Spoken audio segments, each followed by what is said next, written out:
This is John W. Whitehead, author of Battlefield America, The War on the American People, bringing you a message about the state of our nation.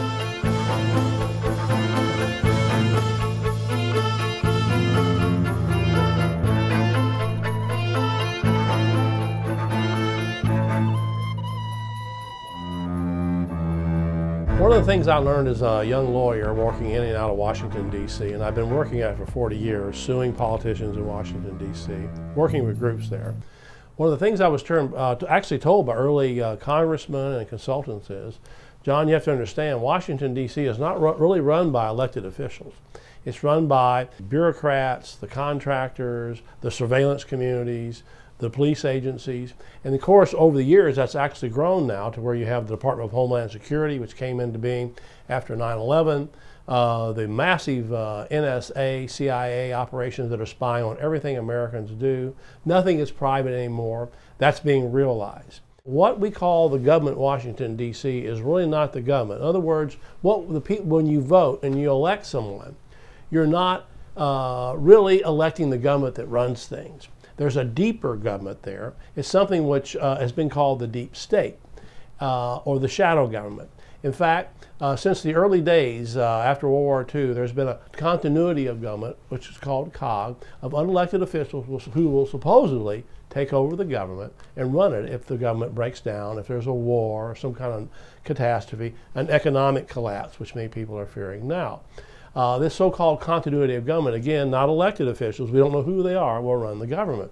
The problem as I see it, as I research this issue more and more, is that how they view us as the American citizens.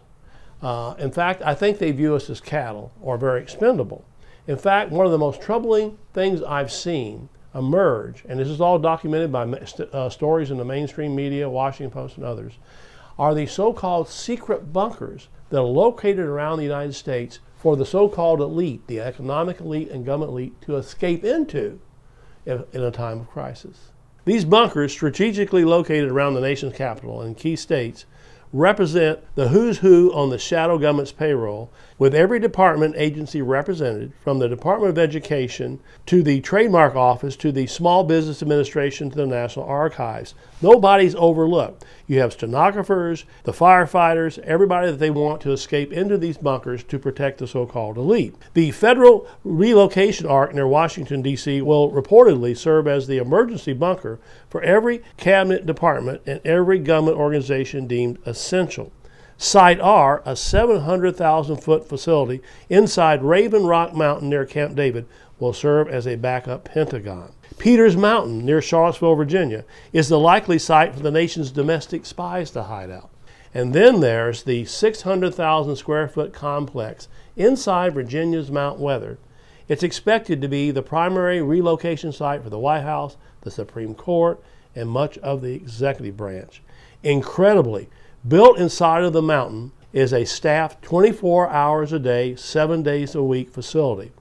This self-contained facility contains, among other things, a hospital, a crematorium, a dining and recreational area, sleeping quarters, reservoirs of drinking and cooling water, an emergency power plant, a radio television studio, and a full-time police and fire department. There's even an office of presidency at the Mount Weather, which receives regularly top-secret national information updates from all these secret agencies in the government. Wait a minute here, think about that. Did you really know that? How many people know that? A few reporters have reported it. The Washington Post, as I said earlier, there's reported on it. But most people don't realize the fact that there are probably, this is the estimation by people who studied it, and medias and journalists, about 50 of these bunkers spread throughout the United States.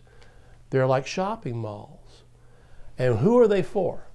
They're not for you and me, the taxpayer, the people who pay the bill. They're for, in case of an emergency, the elite. The moneyed elite will escape underground. In 2014, Princeton University, along with Northwestern University, did a study of 2 decades of policies passed in Washington, D.C., federal government policies. The conclusion they came to after 20 years of studying policies, that the American voter has no input, virtually none. These professors concluded that we are run in this country, we are ruled by a moneyed elite An oligarchy, they called it. Think about that for a second. And this oligarchy, where are they going to go if there's a catastrophe in the United States, a major terrorist attack, an invasion or whatever? They're going to go underground and hide. What happens to you or me, folks? Are they thinking about us? Obviously not. They're not telling us. I don't have the escape plan. When 9/11 happened, they said the line of limousines, this is a reporter reported this, outside of Mount Weather, escaping to the underground bunker, was 3 or 4 miles long. The elite was escaping. What was going to happen to us? This raises a real serious question. Why is the government so paranoid that they're worried that there's going to be a rebellion? Some people don't like this. You're going to see some people getting upset about this. They may want to get out in the streets. Did you realize, and most people don't realize this, that there is a database, the federal government actually admits this, of over 8 million names, that says as of several years ago, of people, dissidents, that will be rounded up in times of emergency? Wait a second. People who get upset, want to get out there and fight, we're already on a list to be taken away. And where to?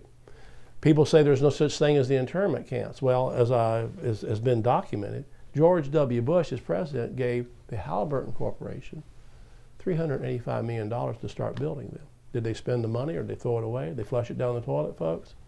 I think they probably spent it, but where are the internment camps? As I'm told by some former Secret Service agents, they're probably on military bases. So we could be rounded up. But are we going to be in those secret bunkers? No. What does this tell us about our so-called government in Washington, D.C.? Does it really represent us? Does it care about us? As the very insightful satirist George Carlin once said, what you have in Washington, D.C. is a club, and you ain't a member, folks. So what do we do here?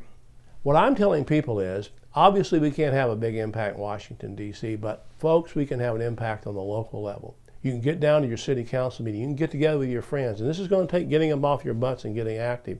And turning off those screen devices, occasionally anyway. Getting together with your friends, picketing, getting on city councils, and sending a message to Washington, D.C. that we don't like this kind of stuff. You can send back the militarized equipment your police have, which will be used against you in times of emergency.